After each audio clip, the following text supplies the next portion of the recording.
حضرت داؤد علیہ السلام کا ذکر قرآن مجید اور احادیث میں بڑے عزت و احترام کے ساتھ آیا ہے۔ آپ کو اللہ تعالیٰ نے نبی اور بادشاہ بنایا اور کئی معجزات سے نوازا۔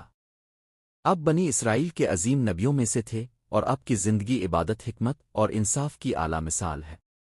حضرت داؤد علیہ السلام کا خاندان۔ حضرت داؤد علیہ السلام کا تعلق بنی اسرائیل کے قبیلے یہودا سے تھا۔ آپ کے والد کا نام عبرانی میں شی تھا۔ آپ کا تعلق ایک نیک اور عبادت گزار خاندان سے تھا اور اللہ نے آپ کو اپنے خصوصی فضل سے نوازا۔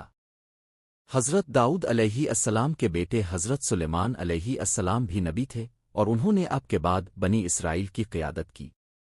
حضرت داؤد علیہ السلام کی جوانی اور جالوت کے خلاف جنگ۔ حضرت داؤد علیہ السلام کا ذکر سب سے پہلے جالوت کے خلاف جنگ کے واقعے میں آتا ہے۔ جالوت ایک ظالم بادشاہ اور جنگجو تھا جس نے بنی اسرائیل کو بہت تنگ کیا تھا۔ حضرت داؤد علیہ السلام نے اپنی شجاعت اور اللہ کے حکم سے جالوت کو قتل کیا، جس کے بعد بنی اسرائیل کو فتح نصیب ہوئی۔ اس جنگ میں آپ کی بہادری کی وجہ سے آپ کو بنی اسرائیل کا بادشاہ مقرر کیا گیا۔ حضرت داؤد علیہ السلام کی نبوت۔ اللہ تعالیٰ نے حضرت داؤد علیہ السلام کو نبوت عطا کی اور انہیں زبور جیسی مقدس کتاب سے نوازا۔ زبور میں اللہ تعالیٰ کی حمد و ثنا اور حکمت کے اقوال شامل ہیں۔ اپنے لوگوں کو اللہ کی توحید اور عبادت کی دعوت دی اور بنی اسرائیل کے لیے اللہ کے احکامات کو نافذ کیا۔ حضرت داؤد علیہ السلام کے معجزات۔ اللہ تعالیٰ نے حضرت داؤد علیہ السلام کو کئی معجزات عطا کیے جو ان کی نبوت کی حقانیت کا ثبوت ہے۔ ایک، لوہے کو نرم کرنا۔ اللہ نے حضرت داؤد علیہ السلام کو یہ معجزہ عطا کیا کہ لوہا آپ کے ہاتھوں میں موم کی طرح نرم ہو جاتا تھا۔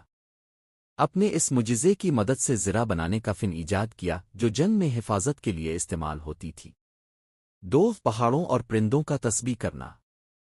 اللہ نے پہاڑوں اور پرندوں کو حضرت داؤد علیہ السلام کے ساتھ تسبیح کرنے کا حکم دیا تھا۔ جب آپ اللہ کی حمد و ثنا کرتے تو پہاڑ اور پرندے بھی آپ کے ساتھ اللہ کی تسبیح کرتے تھے۔ قرآن میں ذکر ہے، ہم نے پہاڑوں کو ان کے ساتھ مسخر کر دیا کہ وہ شام و صبح تسبیح کرتے ہیں اور پرندے بھی جمع ہو جاتے ہیں۔ سورہ سعد 18-19۔ 3، زبور کی تلاوت کا دلکش انداز۔ حضرت داؤد علیہ السلام کو اللہ نے ایک دلکش اور خوبصورت آواز عطا کی تھی۔ آپ زبور کی تلاوت کرتے تو انسان، جانور اور پرندے سب متاثر ہوتے اور اللہ کی یاد میں مشغول ہو جاتے۔ 4، حکمت اور عدل۔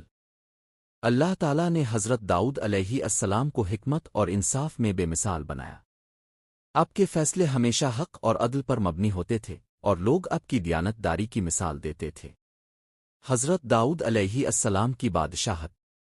اللہ تعالیٰ نے حضرت داؤد علیہ السلام کو بنی اسرائیل کا بادشاہ بنایا۔ اپنی حکومت میں عدل و انصاف کا نظام قائم کیا اور لوگوں کے درمیان مساوات کو فروغ دیا۔ آپ کی حکومت کا دائرہ وسیع تھا اور بنی اسرائیل نے آپ کے دور میں بہت ترقی کی۔ حضرت داؤد علیہ السلام کی عبادات۔ حضرت داؤد علیہ السلام دن بھر اپنی ذمہ داریاں نبھاتے اور رات کو اللہ کی عبادت میں مشغول رہتے تھے۔ آپ روزے بھی کثرت سے رکھتے تھے۔ نبی کریم نے فرمایا کہ بہترین روزے حضرت داؤد علیہ السلام کے روزے ہیں جن میں ایک دن روزہ رکھا جاتا اور ایک دن افطار کیا جاتا۔ حضرت داؤد علیہ السلام کی وفات۔ حضرت داؤد علیہ السلام نے ایک طویل عرصے تک بنی اسرائیل کی قیادت کی اور دین الہی کی خدمت میں زندگی گزاری۔ آپ کی وفات کے بعد آپ کے بیٹے حضرت سلیمان علیہ السلام نے آپ کی جگہ لی اور بنی اسرائیل کی قیادت سنبھالی۔ حضرت داؤد علیہ السلام کا پیغام۔ حضرت داؤد علیہ السلام کی زندگی توحید، عبادت اور انصاف کا عظیم نمونہ ہے۔ اپنے لوگوں کو اللہ کی عبادت اور اخلاقیات کا درس دیا۔ آپ کی زبور میں اللہ کی حمد و ثنا کے ساتھ ساتھ حکمت کے خزانے موجود ہیں جو آج بھی مسلمانوں کے لیے مشعل راہ ہے۔ حضرت داؤد علیہ السلام کی شخصیت اور معجزات اسلامی تعلیمات کا ایک اہم حصہ ہے۔